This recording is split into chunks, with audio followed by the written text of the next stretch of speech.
Amables televidentes, gracias por estar nueva vez con nosotros en la hora con Gregory.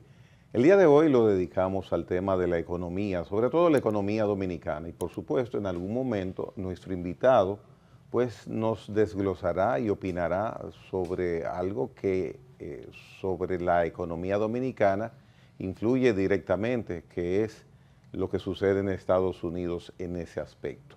Juan Carlos López, lo recibo con mucho agrado y le agradezco que me acompañe por estos 55 minutos. Gracias, Juan Carlos, por venir. Bueno, Gregory, muchas gracias por la invitación y estamos a la orden como siempre. En el estudio que haces día por día, es tu labor profesional sobre aspectos económicos y macroeconómicos, me gustaría conocer 2026 luce, y así lo han dicho organismos internacionales, que será diferente a 2025 para República Dominicana, que tendremos un crecimiento considerablemente mejor. Me gustaría conocer tu opinión al respecto. Sí, mira, básicamente las cifras más recientes de crecimiento apuntan que el 2025 habría terminado con un crecimiento real del PIB entre 2.1 y 2.2%, que evidentemente es un crecimiento que está por debajo del histórico y del potencial para la República Dominicana. Y como tú bien dices, las proyecciones que se han hecho desde diciembre por parte tanto de la CEPAL como del Banco Mundial indican que el crecimiento en 2026 volvería a niveles un poco más normal. Las proyecciones de CEPAL, que fueron las primeras que salieron a final del año pasado, no eran tan optimistas, ponían un crecimiento de 3.6%, o sea, no estaríamos entre los líderes a nivel regional, pero las que salieron ahora más recientes, la semana pasada del Banco Mundial, ahí nos ubicaban en 4.5 y seríamos la economía, después del caso excepcional de Guyana, seríamos la economía latinoamericana que estaría más creciendo a un mayor ritmo este año. Y evidentemente en ese rango, pues las expectativas de mercado lo sitúan efectivamente entre un 4 y un 4.5 de crecimiento, que sería una especie de recuperación respecto al lento crecimiento que hubo el año pasado. Y cuando ocurre algo así, de un año para el otro, en este caso con nosotros, ¿cuál será la diferencia? ¿Qué pasó en 2025 que no va a suceder en 2026? Porque se prevé, de acuerdo a lo que indicas y te haces también portavoz, te haces eco, vamos a crecer el doble. ¿Por qué? ¿Qué va a suceder ahora en 2026? Sí, mira, es una buena pregunta y en realidad es, yo creo que una característica que ha exhibido la economía dominicana post pandemia, que uno después tiene que reflexionar un poco si hay algún patrón en ese sentido, que es que nosotros nos recuperamos bastante rápido en 2021 después del choque de la pandemia del 2020, pero luego desde el 2022 hasta ahora hemos tenido una especie de zigzagueo entre buenos resultados y malos resultados. O sea, en el 22 crecimos 5.2, en el 23 bajamos mucho y crecimos 2.1 y en el 24 volvimos y crecimos 5%. O sea, bueno, el año pasado ya lo dije, creceríamos entre un 2.1 y 2.2. Entonces, esas fluctuaciones recogen ciertos patrones que ha habido, sobre todo de mucha incertidumbre a nivel internacional. Recordémonos que en el caso del 2022 y 2023 en concreto, teníamos todo el tema de la guerra de Ucrania, la alta inflación, eso obviamente conllevó a que subieran mucho las tasas de interés y eso en 2023 un poco se manifestó en ese lento crecimiento. En 2024 un poco hubo una recuperación, pero en el 2025 llegó Trump. Y con la llegada de Trump a nivel internacional aumentó mucho la incertidumbre. Ustedes saben que desde abril del año pasado Trump ha tomado medidas en temas de política arancelaria, de aumentar las tasas de aranceles a prácticamente todos los países a nivel mundial. Y esa incertidumbre en el plano local se ha visto reflejada por lo menos en dos vías. Uno, que las tasas de interés de la Reserva Federal a nivel internacional se mantuvieron más tiempo altas por el tema de que las autoridades no sabían cuáles iban a ser los efectos, si iban a ser temporales o no de los aranceles. Y esas tasas de interés altas sirvieron como un piso para las tasas de interés domésticas, que también se mantuvieron altas. Entonces, es un primer canal donde las tasas de interés son un elemento crítico, sobre todo para el tema de la inversión y para sectores que son muy dependientes del financiamiento, como por ejemplo el sector construcción. Entonces tú tuviste un sector de construcción que el año pasado, por lo menos los datos preliminares, estaría decreciendo un 2%, o sea, estuvo bajando un 2%. Y en los últimos 4 años ha crecido a una tasa promedio de un 1%, o sea, un sector que representa 13, 14% del PIB, decreciendo el año pasado, pero en los últimos 4 años creciendo a un 1%, te dice que hay un componente de la economía que está estancado, evidentemente. Y después, ya a nivel doméstico, hay mucha discusión sobre qué políticas pudo haber adoptado, sobre todo en el caso de la política fiscal para la parte de gasto de capital, que se tuvo esa discusión hasta que hubo cambio del ministro y se decidió un poco aumentar ese nivel de gasto de capital. Y bueno, evidentemente el caso de las disminuciones de tasa de interés que tomó por el lado monetario el Banco Central, eso tiene unos rezagos y toma un tiempo. Ya sobre todo en el último trimestre del año pasado, principalmente en diciembre, ya se está viendo que las tasas activas, que son las tasas de los préstamos, han comenzado a bajar. ¿A qué nivel han bajado? Porque muchas veces cuando les toca subir, sí, suben como si fueran cohetes de esos de Elon Musk, que hacen rápido su trayectoria. Sí. Pero para bajar, Juan Carlos, toma tiempo. Toma tiempo y es poquito lo que bajan. ¿Qué grado? Y con referencia al mes de, por ejemplo, julio, agosto, sí, al día de hoy, enero 2026, ¿qué grado han bajado? Sí, mira, la reducción de tasa de interés bancaria básicamente está en torno a 1,5, 2%, o sea, 2 puntos porcentuales. Ha bajado, ponte que era en niveles cercanos a 15%, ahora está en niveles más cercanos a 13%. Todavía sigue alta, porque si uno descuenta una inflación de 4,5%, sigue siendo casi 9% en términos reales, que es alta. Pero lo que sí ha habido un ajuste fuerte es por el lado de las tasas pasivas, que son las tasas que pagan los certificados financieros y los depósitos a plazo. Esa tasa ha bajado de unos entornos de 9, 9,5%, a actualmente estar en torno a 6%, o sea, ha bajado 3,5%.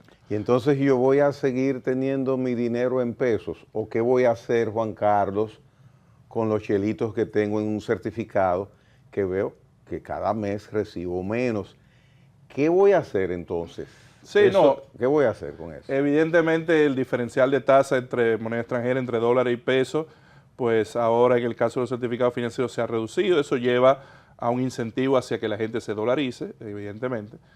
Pero quizás también un elemento interesante es que esa baja más fuerte en la tasa pasiva respecto a la activa te lleva a que alguien está ganando, y lo que están ganando son los bancos, porque el margen de intermediación financiera es mayor, es mucho más grande. Entonces, en ese sentido, el tema de quizás demanda adicional por dólares para el tema de los ahorros, pues en cierta manera no es algo nuevo, en el sentido de que todavía las tasas de interés a nivel internacional siguen altas. O sea que ese diferencial de tasa de peso y dólares ahora está en niveles más bajos de lo que estaba históricamente. O sea, antes había más brecha, efectivamente. Y quien tiene sus recursos en certificados financieros, que es lo tradicional para ahorrar y conseguir un beneficio. Ah, mira, yo voy a ahorrar y voy a sacarle dinero a mi dinero. Ahora bien, porque ha habido evolución en las herramientas financieras, ¿qué otra parte podría ir el dinero de una persona que tenga los ahorros de su vida, por ejemplo, o unos recursos ahí que los quiere poner a producir intereses mensualmente? ¿Qué otra parte que sea segura puede ir un ahorro de un dominicano que sea mayor que el típico y normal certificado financiero?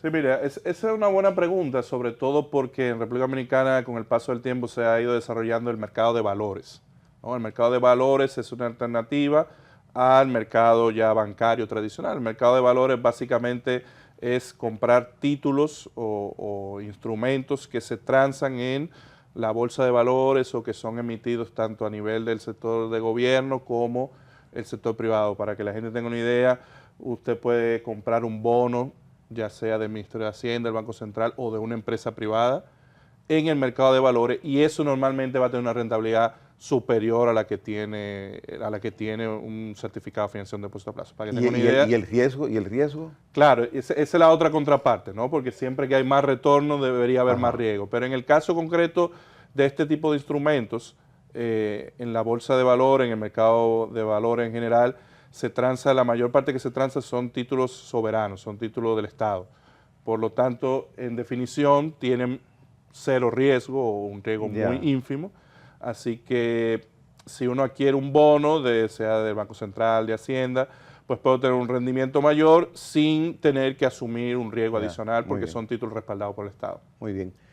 Para retomar el tema y terminar el tema de lo que puede suceder de acuerdo a las estadísticas ya evaluadas en la economía para 2026 hacia mejoría, ¿es que haremos algo diferente o estaremos igual dependiendo en gran parte de lo que suceda en el aspecto internacional? Sí, es una pregunta interesante. Hace un rato, en la mañana, hace unas horas, salieron las proyecciones del Fondo Monetario Internacional, las actualizaciones de la perspectiva del panorama mundial, y hay noticias positivas. Se aumentó el crecimiento para este año a 3.3%, que va a ser igual que el crecimiento de 2025, pero mayor que las previsiones anteriores.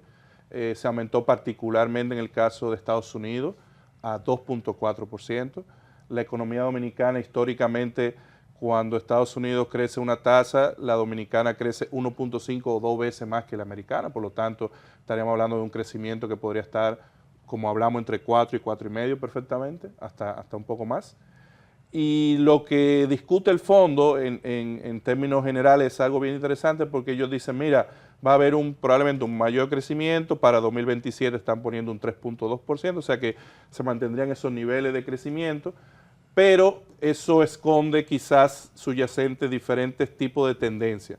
Por un lado, ellos mencionan que ha habido un boom de inversión en todo el tema de la inteligencia artificial y que sobre todo en Estados Unidos hay mucha inversión que va dirigida a ese sector tecnológico, y eso podría mejorar la productividad de muchas empresas. Eso es un elemento positivo.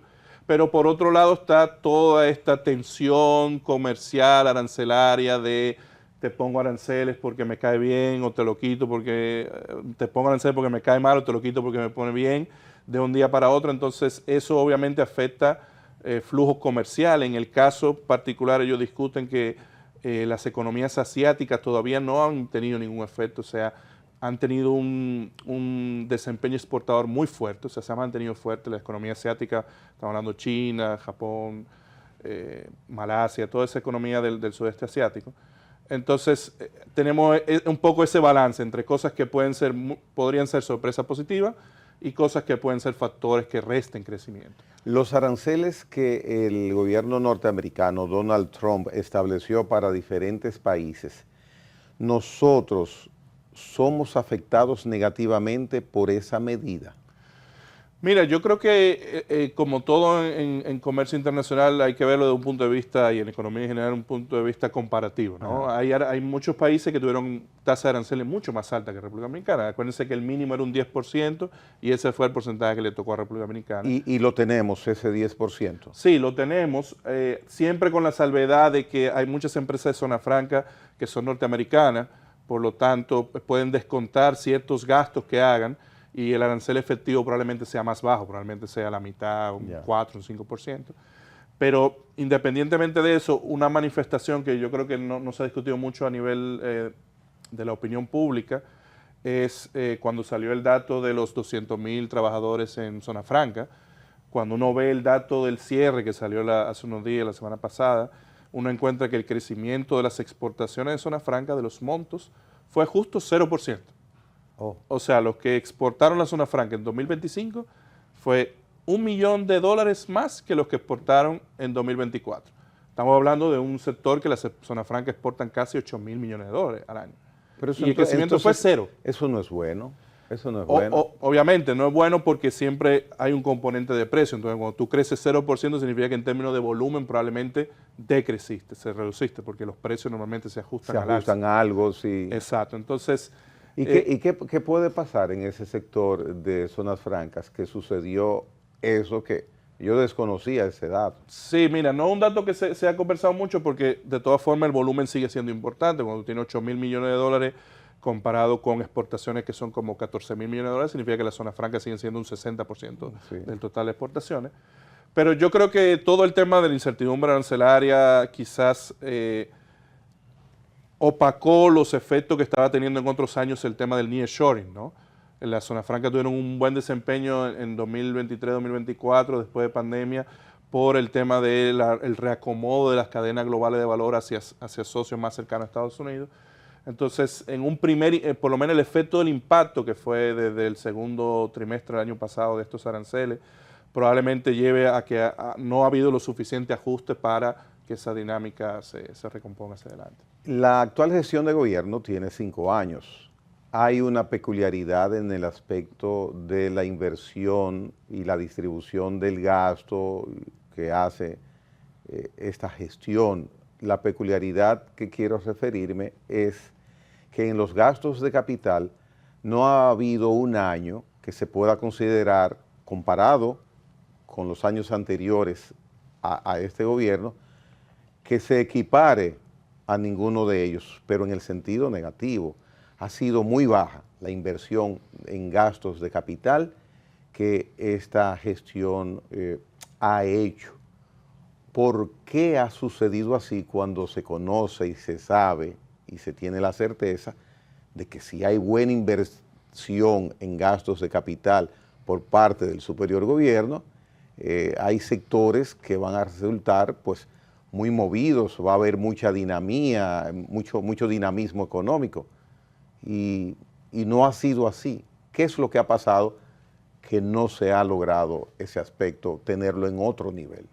Sí, mira, la verdad es que, como tú dices, una característica que ha tenido esta gestión es que el gasto de capital consistentemente se ha ubicado entre 2.3, 2.5, 2.7%, muy por debajo de lo que había en décadas previas. Por ejemplo, en las primeras 2 décadas del siglo XXI siempre estuvo entre 4,5, 4, 3,5, 3%. Y en realidad eso es preocupante porque mucha gente dice, no, la inversión pública solo es un 15% de la inversión total que hay en la economía.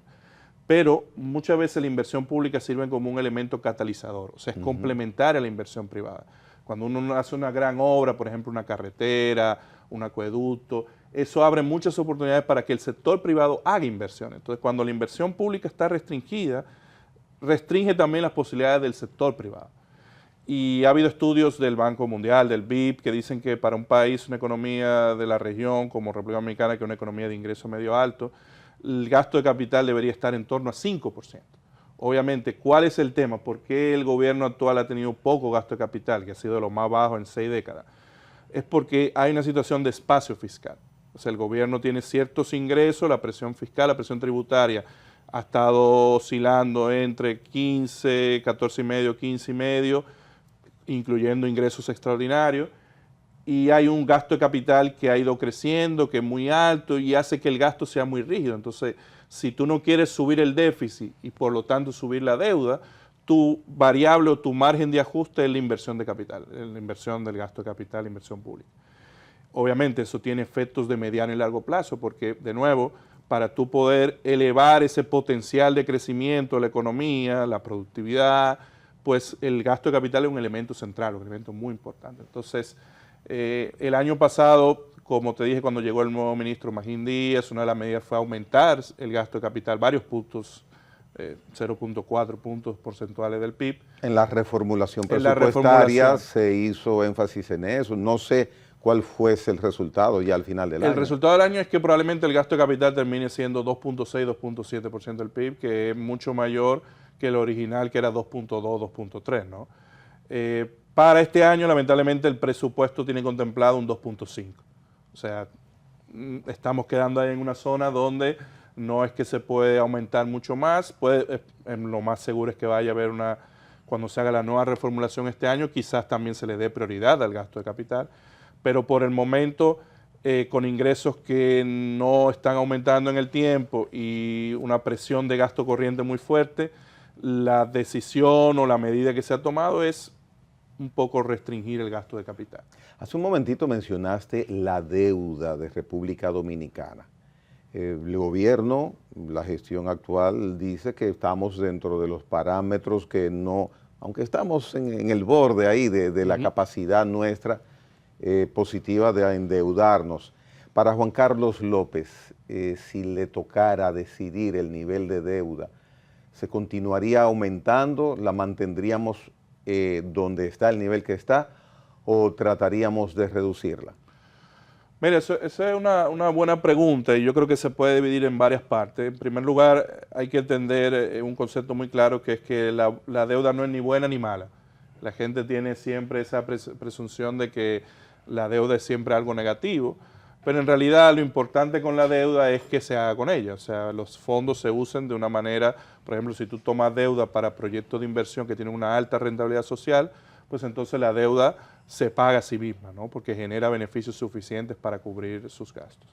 En cuanto al nivel de la deuda, lo que hemos visto en los últimos 4 años es que a nivel consolidado la deuda se ha mantenido en torno a 58% del PIB. Cuando hablo a nivel consolidado me refiero al sector público no financiero, o sea, al gobierno central, al gobierno general, y el Banco Central, la deuda del Banco Central. La deuda del Banco Central, de hecho, en los últimos año y medio, 2 años, ha ido bajando en términos no solo relativos, sino absolutos también. El banco ha ido un poco disminuyendo su balance de manera significativa. Y por otro lado, la deuda del gobierno central va a terminar en torno a 48% del PIB. Cuando uno lo compara, uno puede hacer varios tipos de comparación. Una es compararlo con los diversos países de la región, y ahí en principio no sale mal la comparación porque hay muchos países que tienen una deuda superior. Después tú puedes compararlo con países que son economías emergentes de ingreso alto, y ahí el parámetro normalmente que establece el Fondo Monetario es que la deuda esté por debajo del 70%. De nuevo, estamos bien en ese sentido, pero lo más importante al final del día, y es algo que cuando se subió la calificación de riesgo el año pasado, que subieron la calificación del país, es cuál es la forma de manejar la deuda, o dicho de otra forma, la deuda, por ejemplo, tiene asociado un servicio, y ese servicio es la amortización, que es el pago de capital, pero también son los intereses. Entonces, un poco el elemento que llama la atención hace varios años es cuando esos intereses de la deuda generan un costo que es equivalente a casi una cuarta parte de tus ingresos. O sea, casi un 25% de los ingresos del gobierno se van para pagar intereses de deuda. Eso es una carga muy alta. Para que tengan una idea, economías comparables, o sea, cuando digo comparable me refiero a ingreso medio alto, calificación W en términos de riesgo país, normalmente tienen un nivel de 10-12%, o sea, no un 25%. Nosotros estamos duplicando ese aspecto negativo. Claro, para que la gente lo entienda, es como en un hogar que usted tome un préstamo y de cada 1,000 pesos que le entren, tengan que usar 250 para pagar intereses de ese préstamo. O sea, se escucha horroroso. Es muy alto, evidentemente. Y eso tiene varias formas de mejorarse. Una es tú lograr un poco a nivel, y eso es lo que espera el gobierno con la ley de responsabilidad fiscal, ir reduciendo la deuda en el tiempo, el nivel, ese 58%, o ese 48%, porque la ley habla sobre el gobierno general, por lo tanto... No la consolidada. No la consolidada. Esa, con la ley de responsabilidad... Pero la consolidada es la realidad real. Claro, lo que pasa es que ahí hay unas discusiones técnicas porque, por ejemplo, tú tienes que el Banco Central, así como tiene deuda, tiene activos. Por ejemplo, el Banco Central tiene reservas internacionales.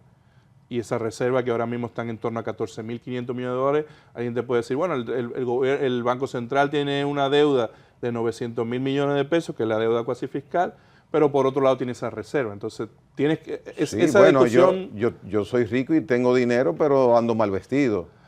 Claro. Entonces, en la ley que se aprobó en 2024 de responsabilidad fiscal dice que esa deuda del sector público no financiero debe llegar para 2035 a 40%. Entonces, una forma de bajar esa carga de intereses es obviamente reduciendo la deuda, y la otra... ¿Estamos haciendo acciones para bajar deuda? Bueno, se hicieron en los últimos años operaciones de manejo de pasivos, que básicamente fue cambiar deuda que vencía de corto plazo, moverla hacia adelante. Eso obviamente no baja la deuda. Y lo más importante es que la tasa de interés, por ejemplo, de la última colocación soberana que se hizo en octubre del año pasado, ya estuvo por debajo del 6%. O sea, estuvo en torno a 5.9%, 5.87%. Y eso es positivo porque refleja que por lo menos a nivel de los inversionistas internacionales, tú tienes que el nivel de riesgo país que hubo a finales del año pasado, que estuvo en torno a 170 puntos base, es el más bajo de los últimos 18 años.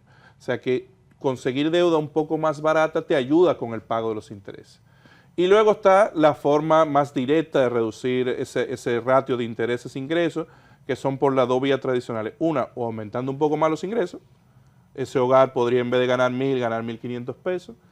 O la otra es generar un superávit primario. Para que la gente entienda, el superávit primario es cuál es la diferencia entre mis ingresos y mi gasto sin interés. O sea, es básicamente el dinero que yo puedo ahorrar aparte del gasto que tengo que hacer de los intereses.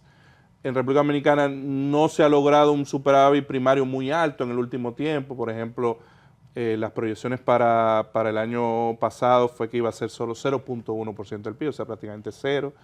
Es cierto que a nivel consolidado, el déficit del sector público no financiero terminaría entre 3.4 y 3.5% del PIB, un poco más alto que el 3 que había originalmente por la reformulación que tú mencionabas hace un rato. Pero a nivel del sector público consolidado, incluyendo el Banco Central, ese déficit en los últimos 4 años se ha mantenido menos del 4%. ¿Qué significa?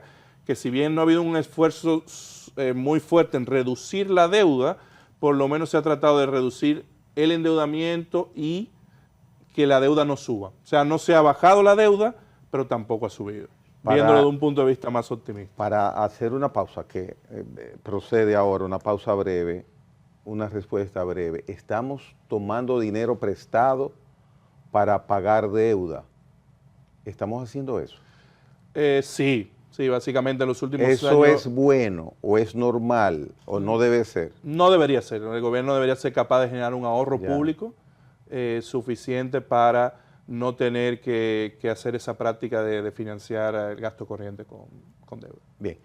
Juan Carlos López, después de esta pausa, continúa conversando sobre economía. Muchísimas interrogantes quedan por el camino, muchísimos temas, así que no se mueva de ahí y en breve retornamos.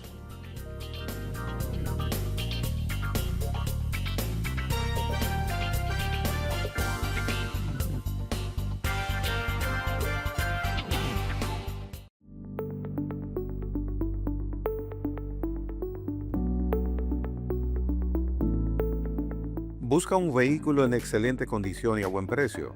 Lo tenemos para usted. Bien cuidados, revisados y listos para usar. Comprar uno de nuestros vehículos es comprar tranquilidad. Llámenos y con gusto le atenderemos.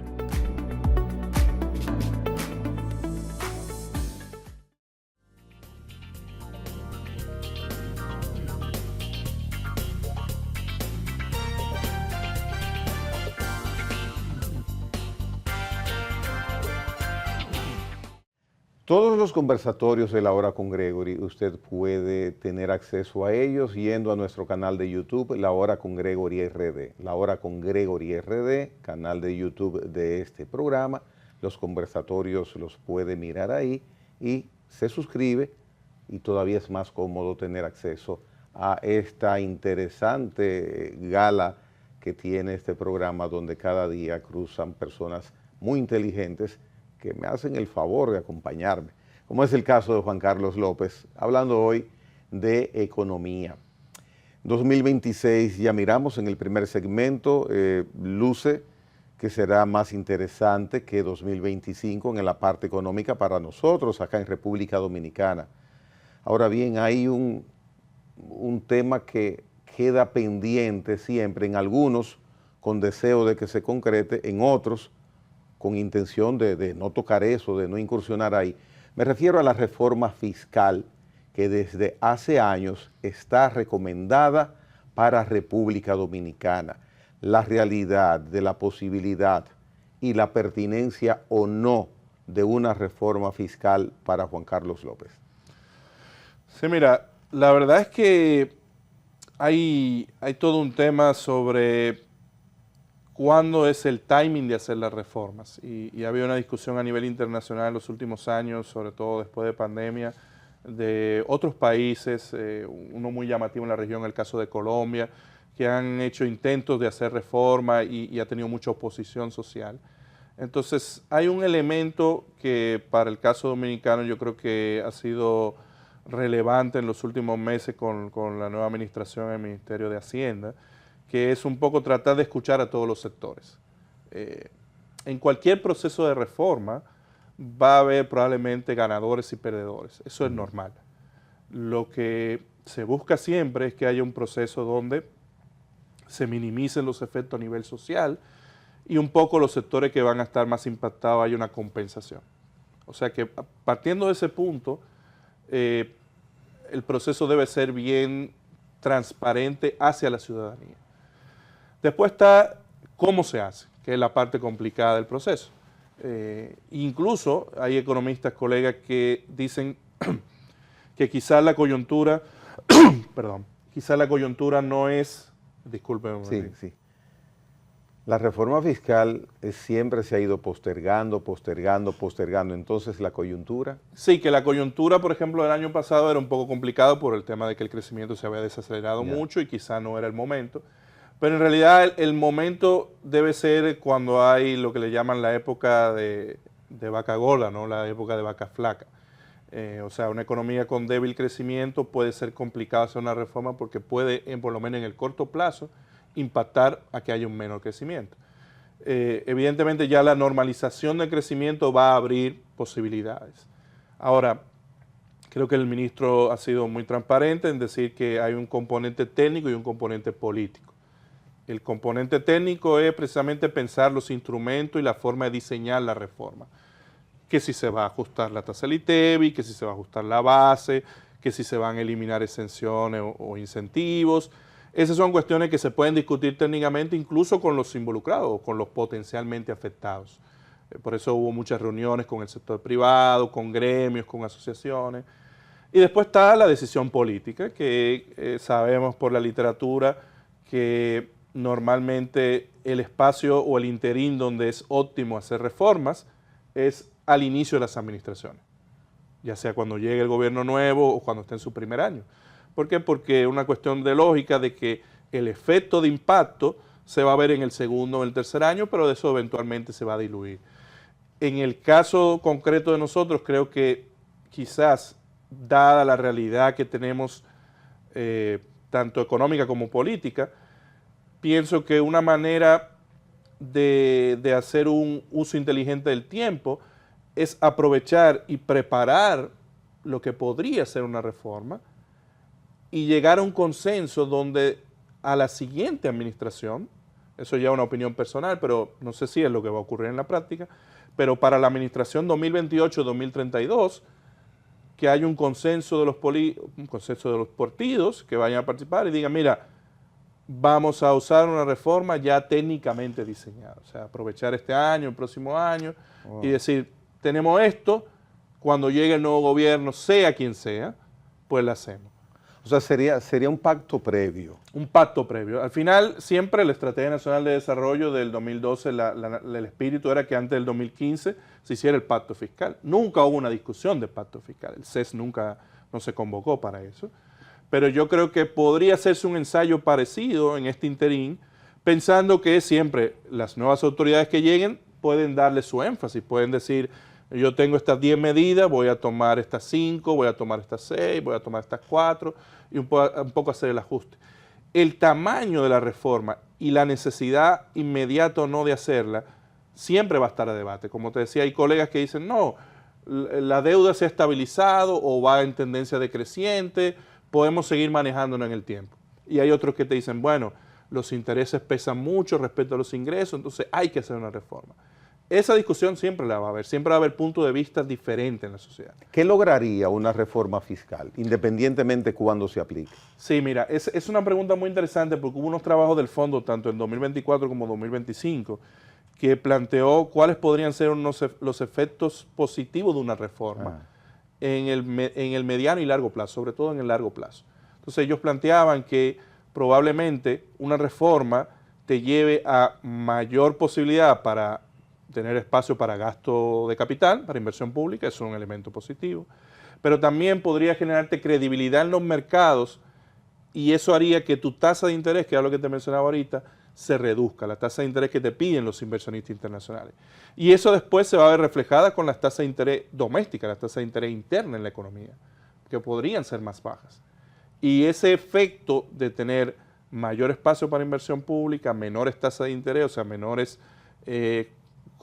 costos financieros para las empresas, para los hogares, obviamente permitiría que el crecimiento sea más rápido hacia futuro. Y haría que la vida de los ciudadanos que viven en República Dominicana sea menos costosa.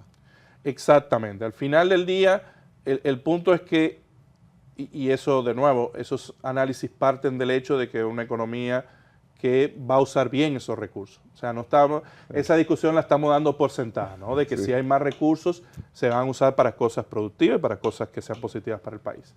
Pero sí, evidentemente, uno pensando en el largo plazo, una economía que aspira como República Dominicana a una economía de ingreso ya alto, una economía desarrollada, pues sí tiene que pensar que una presión tributaria de 14, 15% va a ser insuficiente porque el Estado, la población y la ciudadanía le va a ir demandando cada vez más servicios públicos. Escuchando todo el desarrollo que has venido planteando sobre las características actuales de la economía nuestra y cómo es nuestra economía, es fácil deducir, Juan Carlos, que vamos a continuar, por lo visto, en la misma incertidumbre que hemos estado normalmente siempre, porque no estamos ni vamos a hacer algo diferente. Pienso que, por ejemplo, en el caso de la reforma fiscal que planteas, sería algo diferente. Sin embargo, el continuar haciendo las gestiones que hemos venido haciendo año por año, nos va a llevar a que sigamos dependiendo básicamente y exclusivamente de lo que puede estar ocurriendo también, valga la redundancia, en el plano internacional y sobre todo en Estados Unidos. Y es una lástima que por razones prácticamente de orden, como lo has mencionado, de costo político, los gobiernos, las gestiones, no hayan tenido la oportunidad de tomar la decisión de iniciar una reforma fiscal que ya está establecido desde 2012, que lo amerita nuestra macroeconomía, nuestro esquema, tener una reforma fiscal. Y es lamentable porque tenemos áreas aquí, por ejemplo, el área agropecuaria. Yo siempre he pensado que podíamos tener un desenvolvimiento totalmente diferente, eficientizarlo, el área agropecuaria, al que tenemos, que es bueno, pero es tímido, teniendo las condiciones en todos los aspectos, que tenemos tierra, tenemos clima, tenemos buena mano de obra, tenemos hasta tecnología, inclusive acceso a los insumos, pero en la agricultura, en la agropecuaria, hemos estado sobrellevando el camino del tiempo. Eso es lo que pienso de manera rústica. Sí, no, yo coincido contigo de que a veces la coyuntura y sobre todo cuando uno ve cuando se hicieron grandes reformas a principios de los 90, fue después de que en 1990 hubo una caída del crecimiento a menos 5%, después hubo la crisis acá del 2003-2004, ahí se hicieron muchas reformas, pero hubo que llegar a un momento de crisis para tener la oportunidad de hacer reformas. Lo ideal sería que no fuera así. Sin embargo, yo creo que una característica que tiene la economía dominicana, para unir las ideas que estás discutiendo, es que es una economía muy resiliente, o sea, está acostumbrada a recuperarse rápido y esa resiliencia viene porque hay mucha diversificación sectorial. Pero podríamos optimizar eso, esa característica. Perfectamente. Hay un querido profesor que escribe y es un brillante economista, el doctor Jaime Arista Escuder, que lo he escuchado en estos últimos días hablando también de la reforma microeconómica. Por ejemplo, si uno piensa en el caso de la agropecuaria que tú mencionas, uno podría pensar que se le puede proveer las condiciones para que haya más valor agregado y se desarrolle una agroindustria que sea exportadora, por ejemplo. O uno podría pensar... tenemos el cacao, claro, que lo entregamos virgen, en bruto. Sí. Y luego viene quintuplicado el precio, 10 veces duplicado el precio para consumirlo en productos elaborados ¿por qué no hacerlo acá? Sí, de hecho lo que te mencionaba hace un rato de todo el tema de que las zonas francas no crecieron, la tabla de salvación el año pasado fue precisamente las exportaciones de oro y de cacao, que aumentaron mucho sus precios internacionales. Pero no podemos depender siempre de una buena suerte de que el precio del oro esté por encima de los $4.500, ¿no? Entonces, bueno, Juan Carlos, has puesto dos rubros que subieron de precio, acabas claro, de decir. sí.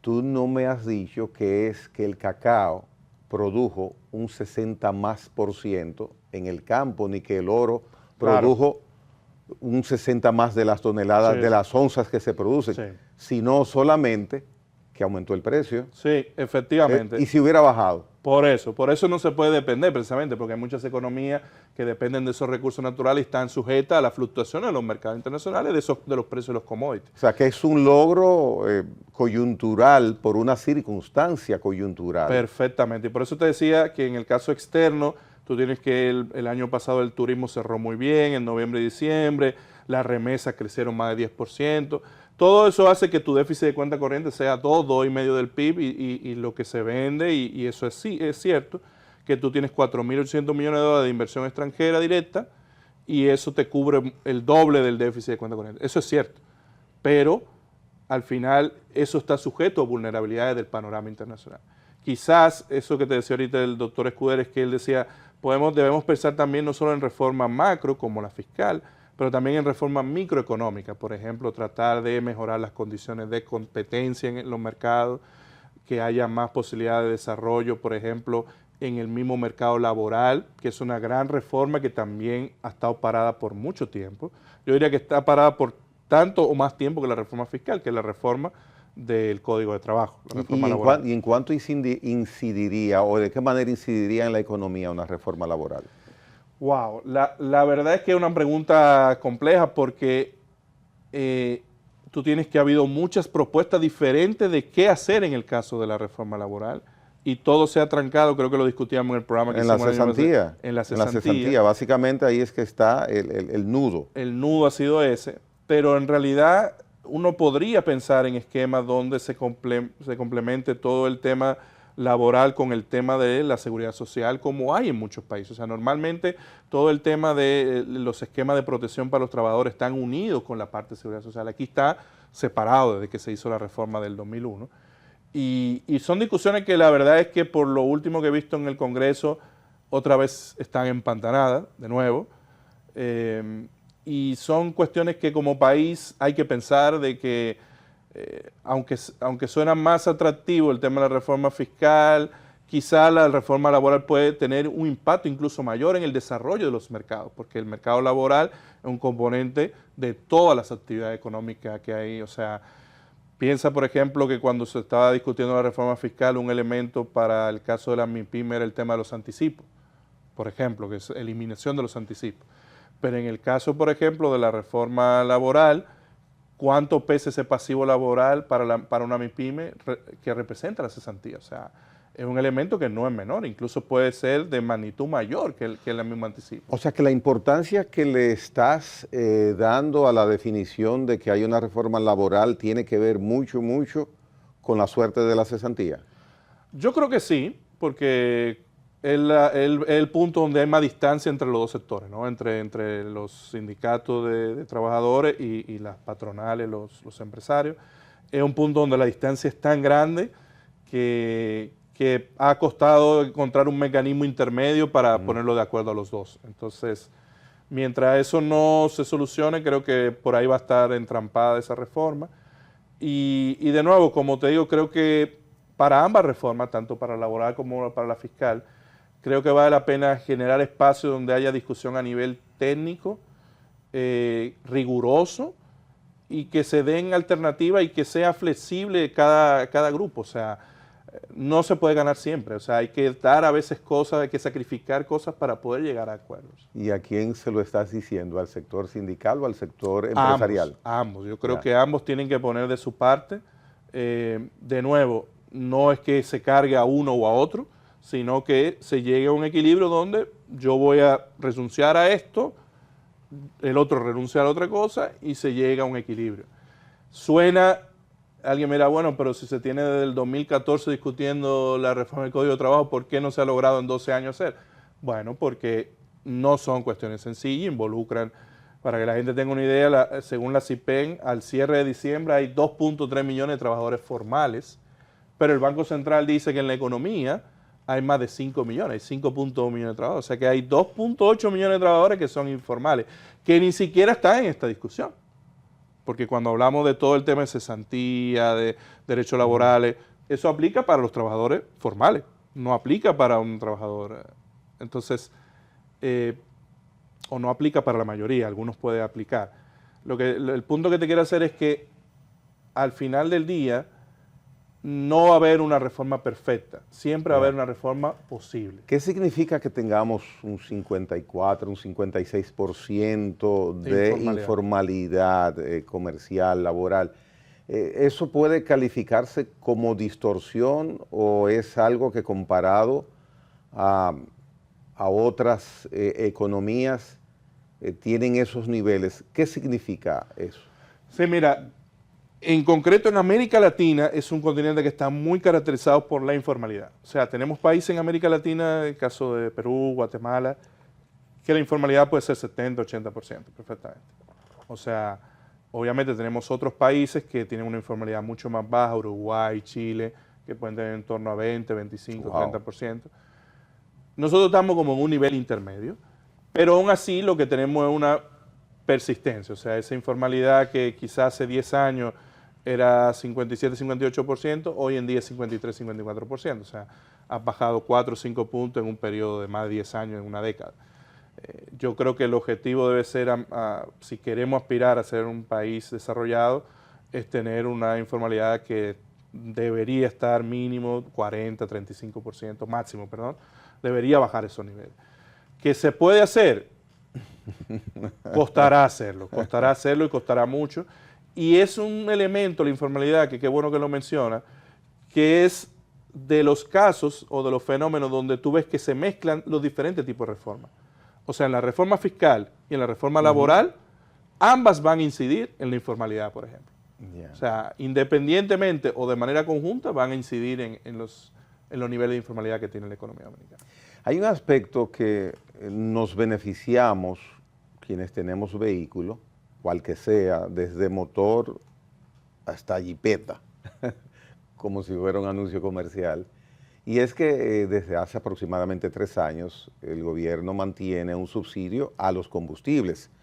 No importa en cuánto esté el precio del barril del petróleo, se tenía establecido que si bajaba de $65 el precio, pues esta protección desaparecía. No ha sido así, el petróleo ha estado en muchísimas semanas y muchísimos meses por debajo de este parámetro, de esta referencia que puso la autoridad en el momento en que se emitió el decreto. Opinión sobre que se mantenga el subsidio a los combustibles. Mira, va a sonar un poco no muy popular, pero la mayoría de los economistas entendemos que ese subsidio, aunque se ve de nuevo para la población suena muy bueno, pero el que consume gasolina y sobre todo gasolina premium, o sea, la mayor parte... Gasoil premium. La mayor parte del subsidio, hay estudios internacionales que dicen que más del 60% del subsidio va a los 2 quintiles que tienen mayores ingresos. Dígase, clase media alta y clase alta. Evidentemente, el caso de una política que tú llevas aplicando de manera parcial desde finales del 21 y comenzó a aplicarse de manera ya fuerte desde la guerra de Ucrania en marzo del 22, o sea, hablando que son casi 4 años en realidad de subsidio, puede ser complicado desmontarla de golpe, hay que desmontarla gradualmente, pero yo creo que ahora, en una coyuntura donde la expectativa de precios para este año es que el WTI se mantenga entre 55 y 60 dólares, es una oportunidad para replantearse qué hacer con el subsidio, porque si uno ve las últimas 5 o 6 semanas, ya el sacrificio fiscal que hace el gobierno, el monto que anuncia el MIP cada semana, el Ministerio de Industria y Comercio, ha estado entre 45, 70, 90 millones de pesos, o sea, es un monto mucho más acotado. O sea, lo que está planificado en el presupuesto era gastar aproximadamente 250 millones de pesos semanales y tú estás gastando 45, 70, 90 millones. O sea, ¿por qué? Porque los precios han bajado mucho, como tú dices. En diciembre los precios estuvieron por debajo de o cerca de los $60 el barril. Entonces, ahora en esta coyuntura es que podemos revisar eso, dado que los precios dejan espacio para, los precios internacionales me refiero, dejan espacio para hacerlo. Lo que pasa es que las acciones que se toman en el gobierno durante los tiempos provisionales se quedan establecidas. El anticipo era por un tiempito, el impuesto a los combustibles para pago de la deuda externa, o sea, hay muchas cosas que se van quedando provisionales. El incentivo al turismo era por un tiempo. Así es. Tenemos una evasión alta de ITEVIS. Sí. Si nosotros hacemos esfuerzo y reducimos esa evasión, es un poquito de reforma fiscal, sin tener que hacer ningún efecto nocivo a la población. Sí, de hecho ese es un argumento de las personas que dicen que quizá no está necesaria la reforma, porque tú tienes, por ejemplo, del tema del gasto tributario, que son todas las exenciones, exoneraciones, tienen más de un 4.5% del PIB. De esa parte, la mitad son de las exoneraciones del ITEVIS. Pero cuando tú ves por la parte del incumplimiento tributario, que es lo que tú mencionas, tú tienes hay un estudio que salió del fondo con la DGI a finales del año pasado, que dice que ha bajado un poquito la evasión tanto del ITEVIS como el impuesto de la renta, pero el impuesto de la renta sigue siendo por encima del 50%, casi 60%, y la del ITEVIS sigue siendo por encima del 35%. Entonces, ahí hay un gran espacio. Ahí tenemos una reforma fiscal. Ahí hay un gran espacio de mejora de la eficiencia tributaria, de la eficiencia administrativa, recaudatoria, que creo que ahora con el cambio de los directores generales, tanto de aduanas como de impuestos internos, creo que quizá ese es el énfasis que podría hacerse, que sin hacer una reforma se vaya recaudando más con lo que ya está establecido. O sea, Juan Carlos, que los otros no sabían hacerlo. No, lo que te digo es que los otros lo hicieron, pero creo que probablemente si no hay las condiciones políticas para hacer una reforma, pues probablemente ahora tenga que haber un mayor énfasis en esa parte. Ah, bueno. Y coincide, dado que no puedo hacerlo, pues tengo que buscar una alternativa. Y coincide con la designación de nuevos incumbentes. Claro. Ya entendí. Ahora.